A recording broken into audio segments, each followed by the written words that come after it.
now is the winter of our discontent made glorious summer by this sun of York, and all the clouds that lowered upon our house in the deep bosom of the ocean buried. Now are our brows bound with victorious wreaths, our bruised arms hung up for monuments, our stern alarums changed to merry meetings, our dreadful marches to delightful measures.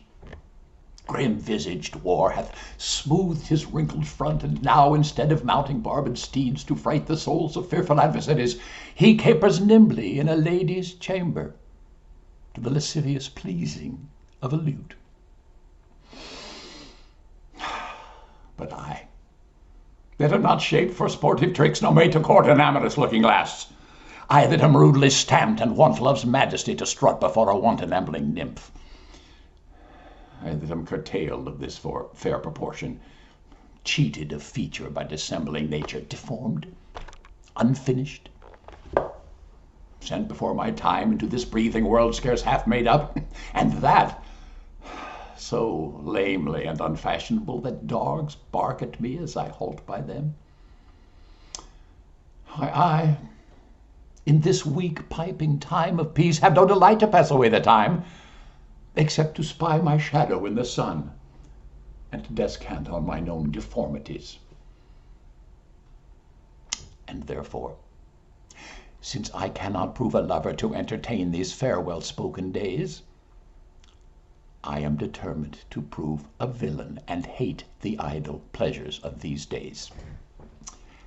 Plots have I laid, inductions dangerous, by drunken prophecies, libels, and dreams, to set my brother Clarence and the king in deadly hate, one against the other. And if King Edward be as true and just as I am subtle, false, and treacherous, this day should Clarence be closely mewed up about a prophecy which says that G of Edward's heirs the murderer shall be. Die thoughts down to my soul.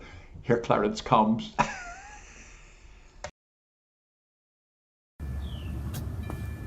I keep having this recurrent dream. We're giving the perfect party. We have our dining room back, and grandmother's silver before it was stolen, and Charlie's mother's royal blue dinner plates before the movers dropped them, and even the finger bowls, if I knew where they were. And we've invited all of our favorite people. No, I don't just mean our old friends. I mean everyone we've ever known and liked. We'd invite the nice man who fixes our Toyota, and the receptionist at the doctor's office, that new teller at the bank.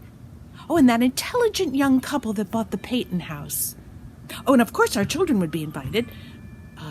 They'd come back from wherever they are, and we'd have hot hors d'oeuvres and 2 cocktails and a first-rate cook in the kitchen and 2 maids to serve.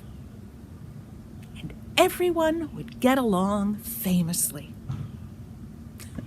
Well, my husband laughs when I tell him this dream. Do you realize, he says, what a party like that would cost? Do you realize, he says, what we'd have to pay for a party like that these days? Well, I know all that. But sometimes I think it might almost be worth it.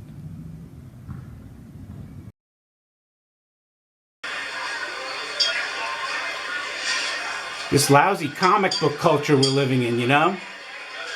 Fanboys who support and demand this shit. So what, now the only thing we're supposed to watch is shit made for kids? Fuck your kids. Bunch of allergic, autistic mole rats. When I was a kid, movies were made for adults. Kids got The Incredible Mr. Limpet, and we felt lucky to get it. I'm kind of a snob. I like old Hollywood movies. North by Northwest, Red River, The Hustler. Foreign movies, too. Antonioni, Fellini, and Ingmar Bergman, and Stanley motherfucking Kubrick. Those guys were genuine artists. They were making shit to last. I can't name one American movie I liked that came out after about 1984. Well, what year did Repo Man come out? But this garbage. And it's all made on computer. Those aren't even real people. And the monsters. Used to be your monster was a guy in a rubber suit. You know? He cast a shadow. He bumped into shit. He once actually existed in space and time. I gotta see the zipper on his getup.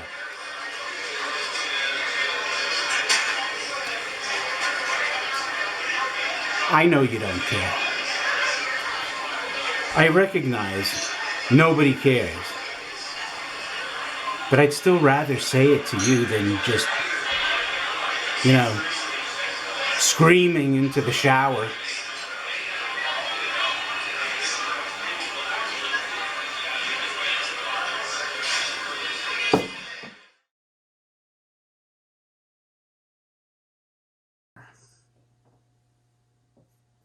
On the way to the play, we stopped to look at the stars, and as usual, I felt in awe.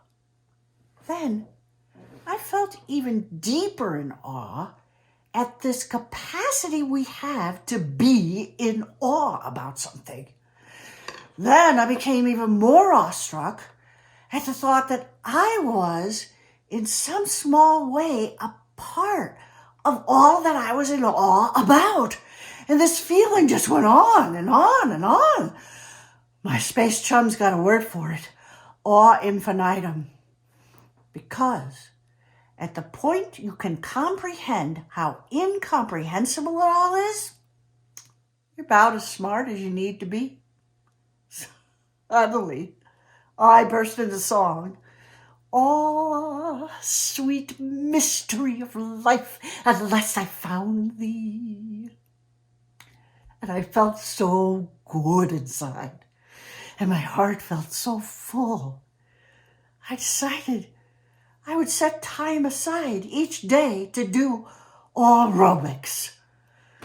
Because at the moment you're most in awe about all there is about life you don't understand, closer to understanding it all than at any other time. Did I tell you what happened at the theater? We were at the back of the theater, standing in the dark. All of a sudden, I feel one of them tug my sleeve and whispers, "Trudy, look." Yeah, I said, goosebumps. You definitely got goosebumps. You really liked the play that much? They said it wasn't the play gave them goosebumps. It was the audience. I forgot to tell them to watch the play. They'd been watching the audience. Yeah, and to see a group of people all sitting together in the dark, laughing and crying at the same things, that just knocked them out. They said, "Trudy, play was soup. The audience, art."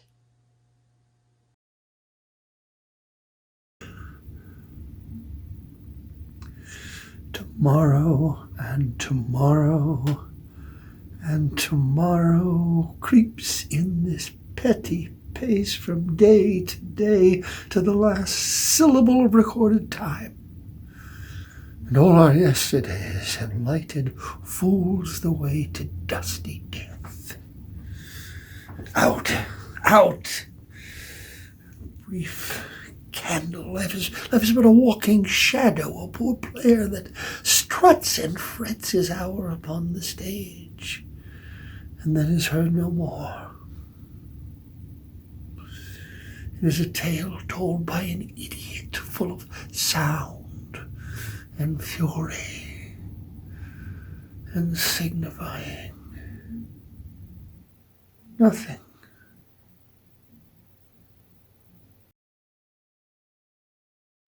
So, the day after I turned 18, I kissed the folks goodbye, got on a Trailways bus, and headed for the Big Bad Apple. June Allison, right? Because I was going to be a Rockette. Oh, and let's get one thing straight. See, I never heard about the red shoes. I never saw the red shoes. I didn't give a fuck about the red shoes. I was going to be a Rockette because this girl in my hometown, Joëlle Bochner, had actually gotten out and made it to New York, and she was a Rockette. Well, she came home this one Christmas to visit, and they threw her a parade. A goddamn parade. I twirled a freaking baton for 2 hours in the rain. Unfortunately, though, she got knocked up over Christmas. Merry Christmas. And never made it back to Radio City again. See, that was my plan. New York, here I come. Except I had this one minor problem. See, I was ugly as sin. I was ugly, skinny, homely, unattractive, and flat as a pancake. Get the picture? So I stepped off this bus in my little white shoes, my little white tights, my little white dress, my little ugly face, my long blonde hair, which was natural then. I looked like a fucking nurse. I had $87 in my pocket and 7 years of tap and acrobatics. I could do a 180-degree split and come up tapping the Morse code. Well, with talent like that, I figured the mayor would be waiting for me at Port Authority. Wrong. I had to wait 6 months for an audition. Well, finally, the big day came, and I showed up at the music hall with my red patent leather tap shoes, and I did my little tap routine, and this man says to me, "Can you do fan kicks?" Well, sure, I could do terrific fan kicks, but they weren't good enough. What he was trying to tell me was it wasn't the fan kicks, it was the way I looked. So I said, "Fuck you, Radio City and the Rockettes, I'm going to go dance on Broadway." Well, Broadway, same story. Every audition, I'd dance rings around other girls and find myself in the alley with the other rejects. But finally, I caught on. I mean, I had eyes. I saw what they were hiring. I also swiped my dance card once after an audition, and on a scale of 10, they gave me, for dance, 10, for looks, 3. Business is definitely business. But just listen a minute. You don't understand. When I was a boy, 18, 19, I was already on the road. And there was this question in my mind as to whether selling had a future for me. Because in those days, I had this yearning to go to Alaska. Well, there were 3 gold strikes in 1 month in Alaska. And I felt like going out, just for the ride, you might say. Oh, yeah, my father lived many years in Alaska. He was an adventurous man. Yeah, there's quite a little streak of self-reliance in my family. So I decided to go out with my older brother and locate him. And maybe settle in the north with my old man. And I was about to go when I met a salesman at the Parker House. His name was Dave Singleman, and he was 84 years old. And he drummed merchandise in 31 states. Good old Dave. He'd go up to his room, you understand? And in his green velvet slippers, I'll never forget, he'd pick up the phone and he'd call the buyers. And without ever leaving the room, at the age of 84, he made his living. And when I saw that, I realized that selling is the greatest career a man could want.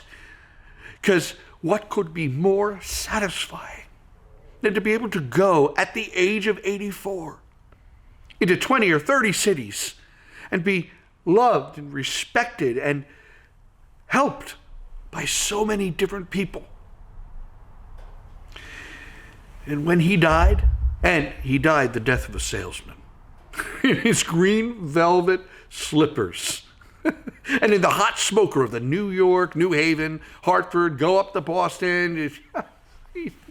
When he died, hundreds of salesmen and buyers were at his funeral.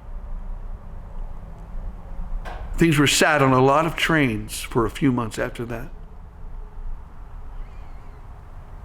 You see what I mean? In those days, there was personality in it, Howard. There was gratitude in it. Today, it's all cut and dried, and there's no chance of bringing friendship to bear or personality.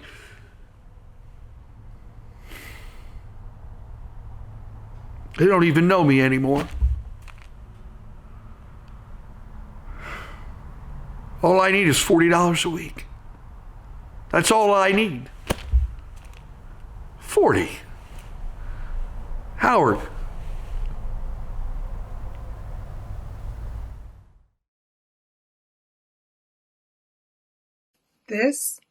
All of this is absolutely genetic. I was born with a high BMI. My ancestors were Neapolitan farmers, wide-frame, stocky types who spent all day behind a plow and all night smoking pipes and shaving their mustaches. And that was just the women. They lived well into their 90s, I have to tell you. Health nuts die before couch potatoes. Next thing I know, you're going to tell me that, based on my medical history, my daughter's going to have her uterus removed because her kids will eat KFC, pushing up BMI levels and increasing insurance premiums.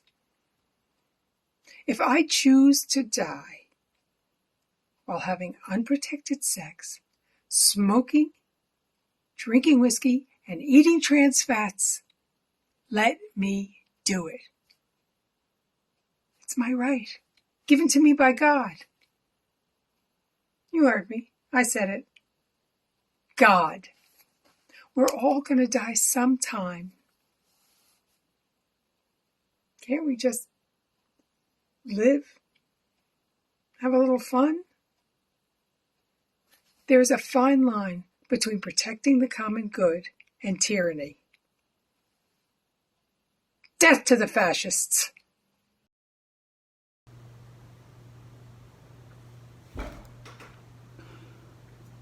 Your father's sorry, Billy. I said your father's sorry, Billy, for calling you a fucking faggot. He is not that kind of man. He is a decent, liberal, right-thinking, talented, famous gentleman who right now would appear to be fucking a goat. And I would like to discuss that, if you don't mind. Or even if you do.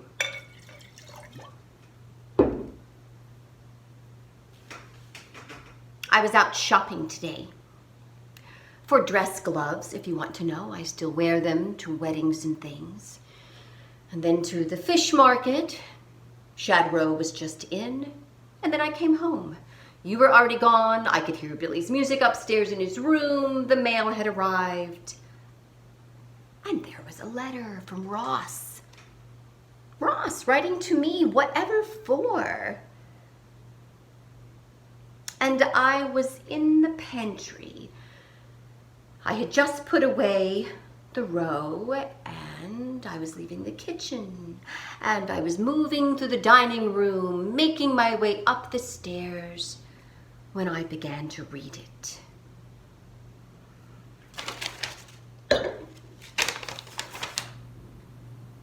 Dearest Stevie, this is the hardest letter I've ever had to write, and to my dearest friends, but because I love you, Stevie, as much as I love Martin, because I love you both, respect you, love you, I can't stay silent at a time of crisis for you both, for Martin's public image and your own deeply devoted self.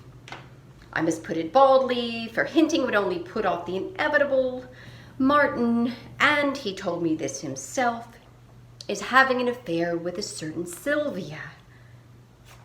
Oh God, I thought. At least it isn't someone I know. At least it isn't Ross's first wife or your new assistant with the big hooters. An affair with a certain Sylvia who, I am mortified to tell you, is a goat. You will, of course, be shocked and greatly disturbed to know of this, but I felt it my obligation to be the one to bear these tidings, as I'm sure you'd rather hear it from a dear friend. Doubtless, Martin will tell you all I have not, all I cannot.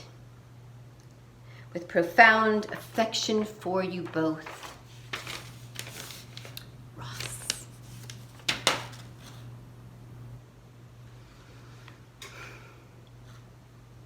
Do you know what I thought? What I thought after I'd read the letter all the way to the end? Well, I laughed, of course. I mean, it was a grim joke, but a very funny one. Oh, that Ross. I tell you, you go too far, Ross. It's funny in its awful way, but it's way overboard. And I shook my head and I laughed at the awfulness of it, the absurdity, the awfulness. And I laughed. And then I wondered, why was I laughing? I was listening to myself laughing. I mean, some things are so awful that you have to laugh.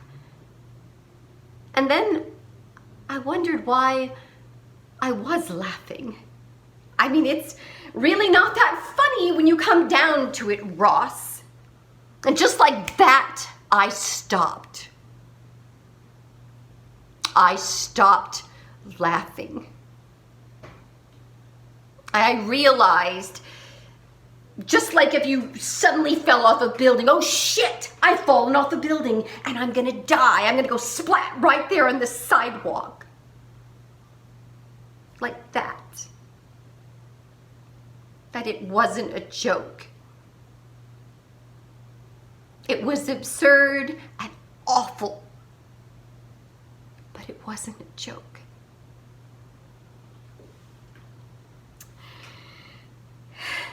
And then I realized it all came together. Ross coming to interview you yesterday at the house. The awful smell. The Noel Coward bit we did about you having an affair. And with a goat. You came right out and told me. You told me, and I laughed. I even made a joke about going to the feed store, and I laughed. I fucking laughed!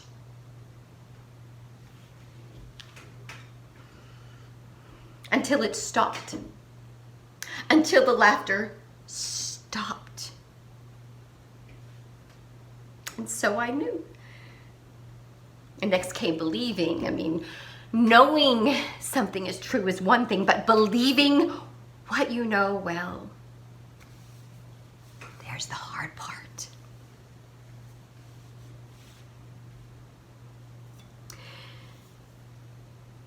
We prepare for things, lessonings, and we think we can handle everything. But we don't know.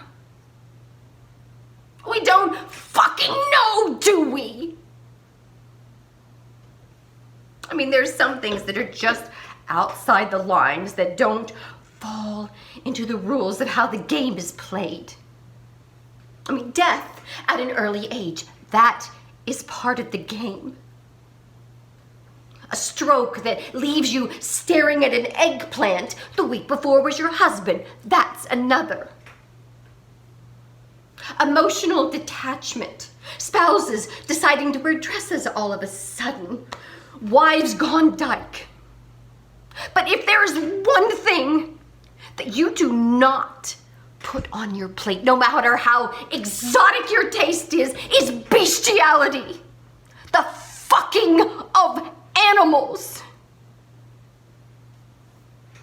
Though that is one thing you do not put on your plate.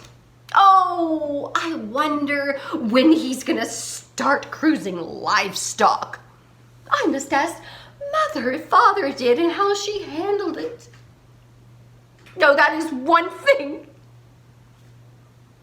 that you have never thought about or could you conceive.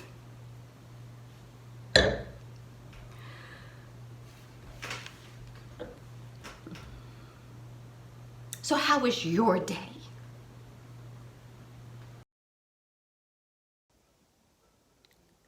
The issue here is not what I feel. It is not my feelings, but the feelings of women. and men.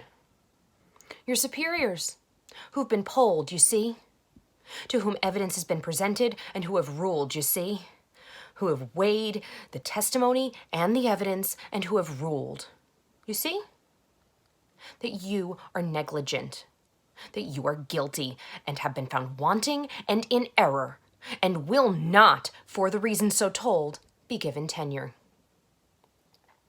That you are to be disciplined for facts. For facts, not alleged, what's the word?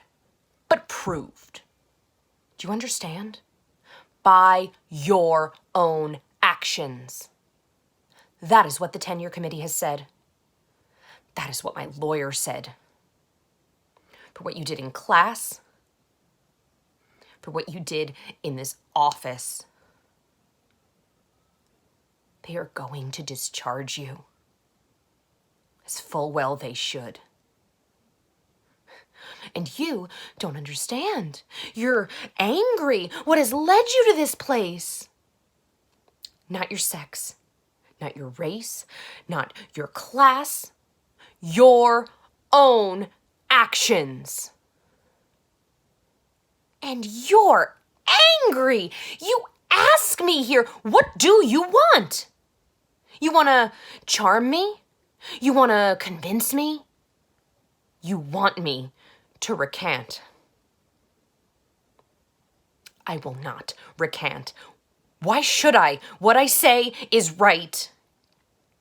And you're going to tell me that you have a wife and a child. You're going to say that you have a career and that you've worked for 20 years for this. Yet you know what you've worked for? Power. For power.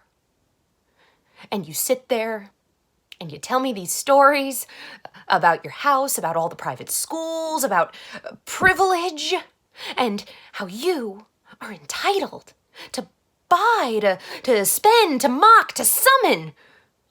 All these stories. All your silly guilt.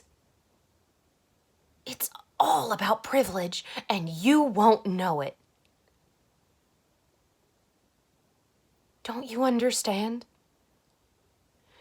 You have worked for 20 years for the right to insult me. And you feel entitled to be paid for it.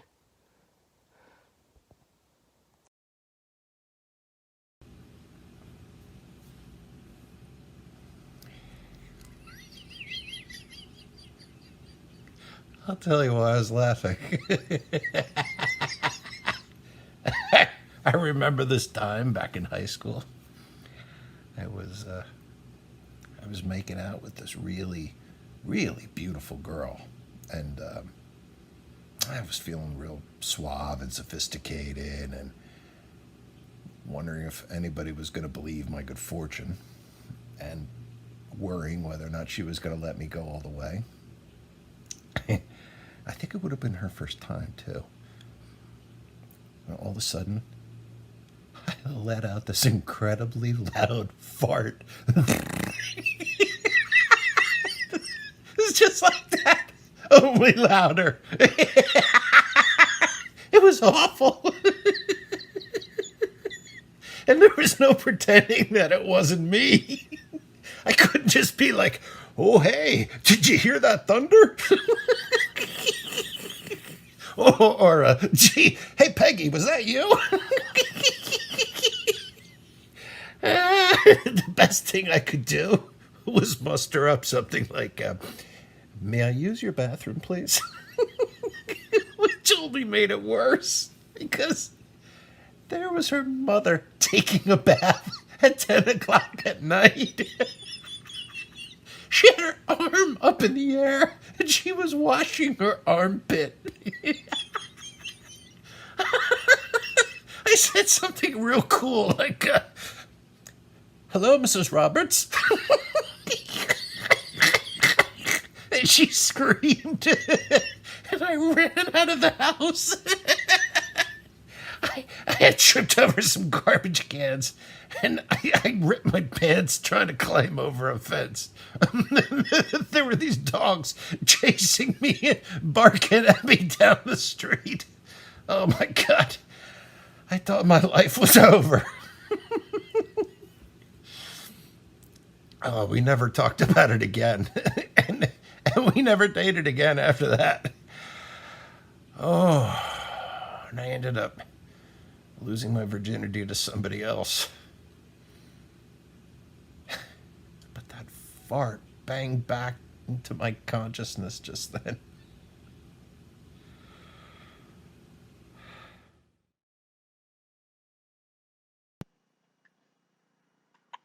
You know, I am fond of Big Daddy. I am genuinely fond of that old man. I really am, you know. I've always sort of admired him in spite of his coarseness, his four-letter words and so forth. Because Big Daddy is who he is. And he makes no bones about it. He hasn't turned gentleman farmer. He is still a Mississippi redneck, as much a redneck as he must have been when he was just overseer here on the old Jack Straw and Peter O'Cello place. But he got a hold of it, and he built it into the finest and biggest plantation in the Delta. I've always liked Big Daddy. Well, this is Big Daddy's last birthday, and I'm sorry for it. But I am facing facts. It takes money to take care of a drinker, and that is the office that I have been elected to lately.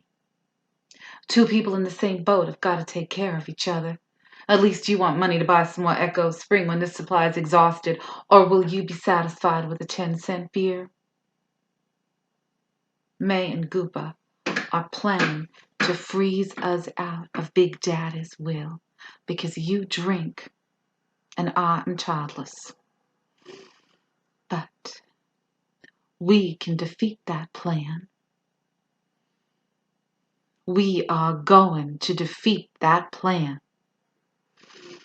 Brick, you know I have always been so goddamn disgustingly poor all my life. And that is the truth, Brick. I have always had to suck up to people I couldn't stand because they had money and I was as poor as old Job's turkey. You don't know what it's like. Well, I'll tell you.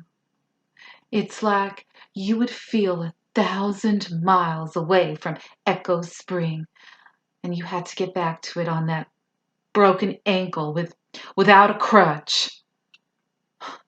That's how it feels to be as poor as old Job's turkey and have to suck up to relatives that you hated because they had money and all you had was a bunch of hand-me-down clothes and a few old moldy 3% government bonds. My daddy loved his liquor. He fell in love with his liquor the way you have fallen in love with Echo Spring. And my poor mama, having to maintain some semblance of social position to keep appearances up on an income of $150 a month on those old government bonds. And that year I came out, the year I made my debut, I only had 2 evening gowns.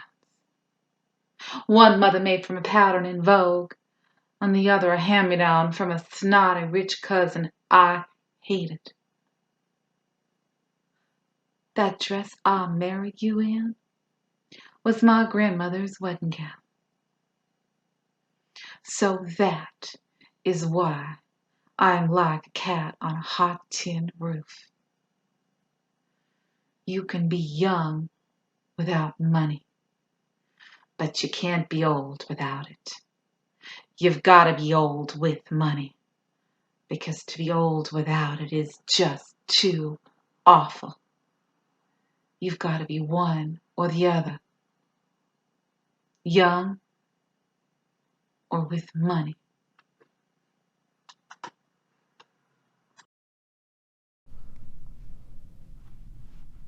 No, I don't. I hate it.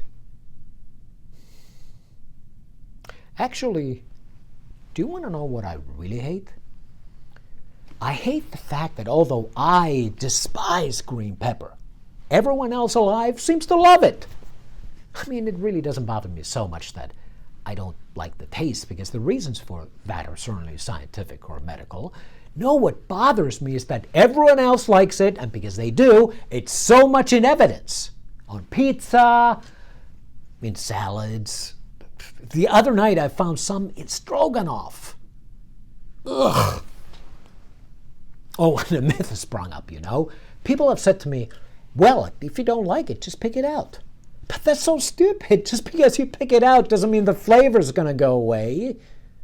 Green pepper doesn't work like that. It's insidious and pervasive, like noxious fumes that kill you and your family while you sleep. Jesus, the way some people talk, you think it was parsley.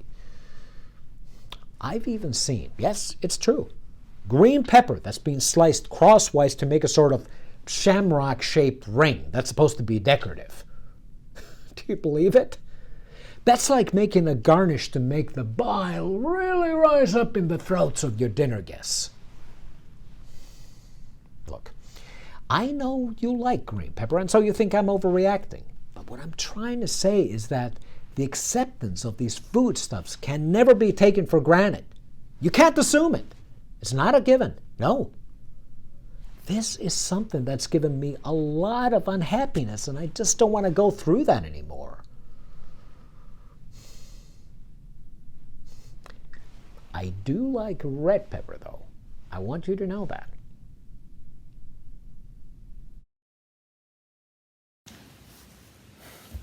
When you've been a lawyer as long as I have, 1,000 years more or less, you see deceit, large and small. Someday I'm going to get myself an easy case, an open and shut case. I've got a friend up in Chicago, big lawyer. Lord, how the money rolls in. You know why? Because he never takes a case unless it's a sure thing, like a jockey who won't go in a race unless he can ride the favorite. Sometimes I think the law is like a horse race. Sometimes it seems to me I ride like fury just to end up where I started. Might as well be on a merry-go-round or a rocking horse or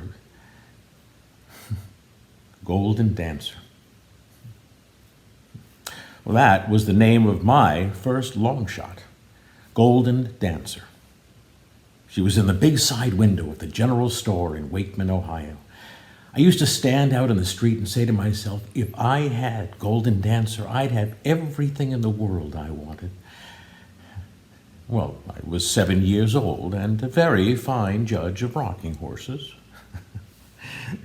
Golden Dancer had a bright red mane and blue eyes and was gold all over with purple spots. And when the sun hit her stirrups, she was a dazzling sight to see. But she was a week's wages for my father, so Golden Dancer and I always had the plate glass window between us. But let me see, it wasn't Christmas, must have been my birthday. I woke up in the morning and there was Golden Dancer at the foot of my bed. Ma had skimped on groceries and my father had worked nights for a month. I jumped in the saddle and I started to rock. And it broke. It split in two. The wood was rotten. The whole thing was put together with spit and sealing wax, all shine. No substance. That was a lesson. Whenever you see anything all bright and shiny, all gold with purple spots, you look behind the paint. And if it's a lie, you show it up for what it really is. A lesson then, just as valuable today. Yeah. Someday, I'm going to get myself an easy case.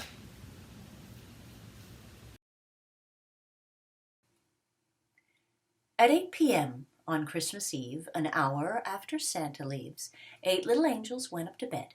After they'd washed and their prayers were said, they closed their eyes and lay down their heads and try to get some sleep. But as they closed their little eyes, they somehow came to realize that in those busy days before of doing all their angel chores, like lighting stars and sanding shores, they never asked for nothing.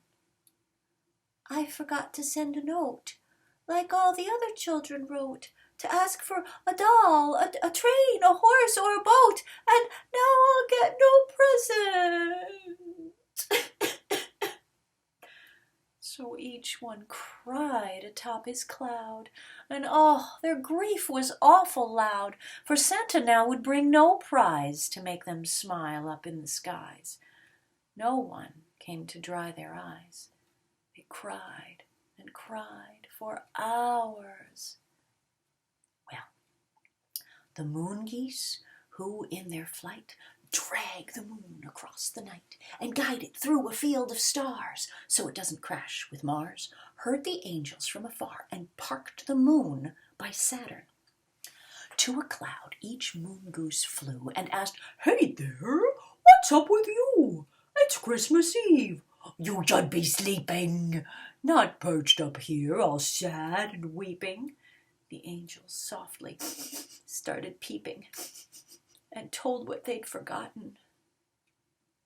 Well, the moon geese knew that this was bad, for things get weird with angels sad. "I know the chances might be slim," the moon geese said to each of them, "but if you write a note to him, I'll fly it north to Santa." Hearing all the moon geese said, they dried their eyes, got out of bed, each grabbed a paper and a pen, and you couldn't have counted quite to 10 when the crying started up again, for none knew what it was they wanted. The moon geese tried to advise, but angels only get one prize. They thought and thought and mussed their hair. One even wrote down, the underwear? Ooh, then they all decided, teddy bear, someone to keep me company. Each note was folded nice and tight.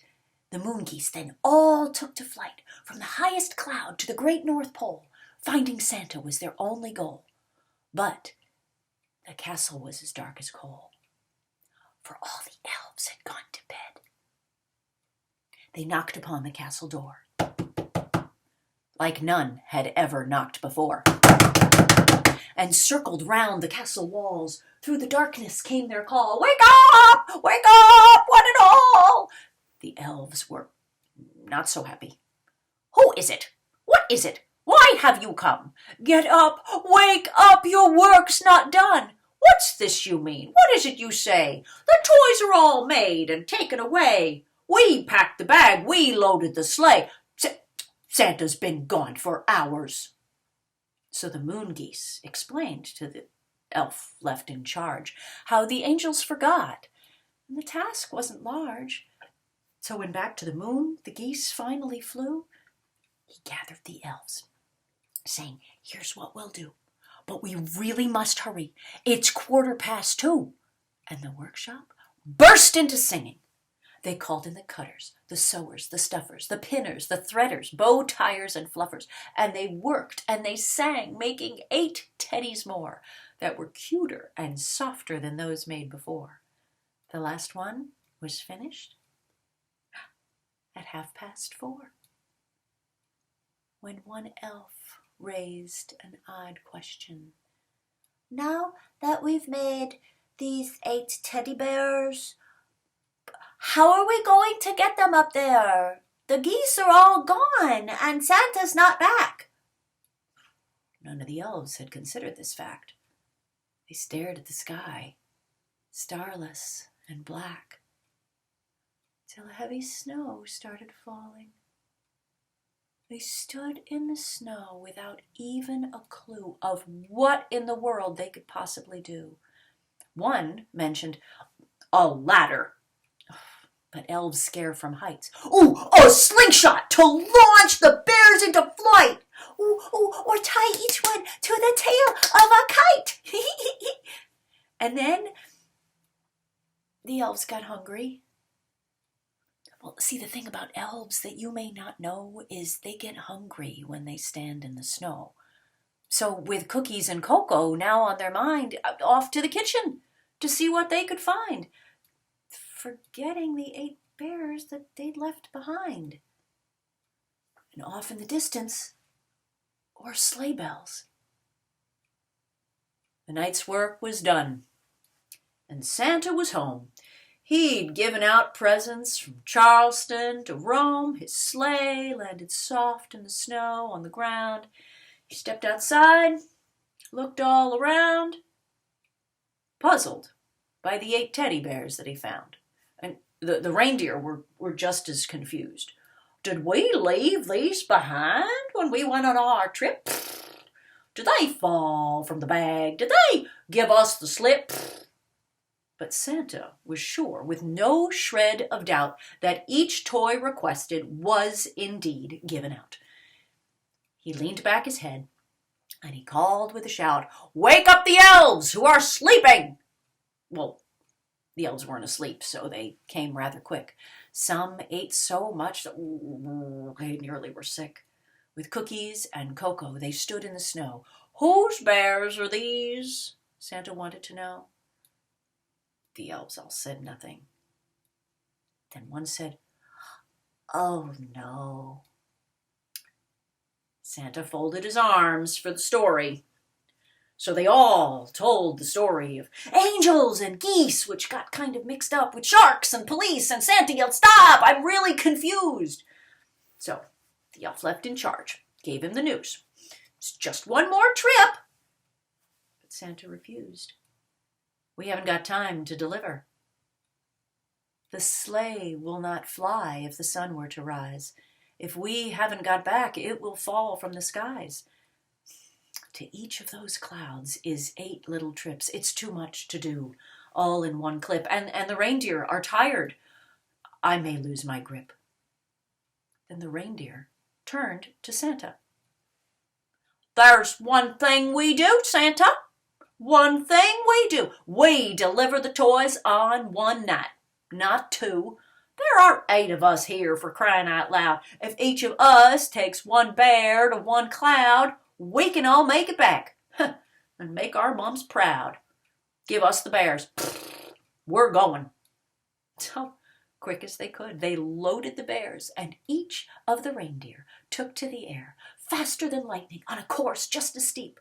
A toy to deliver, and a promise to keep, to find the 8 angels on clouds fast asleep.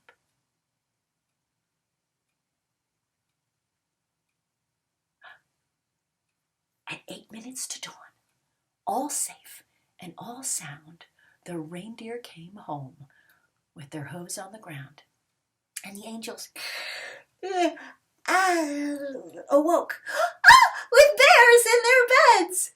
So they left the stars shine in the skies overhead, and they painted the dawn blue, pink, purple, and red. For Christmas had come with a present.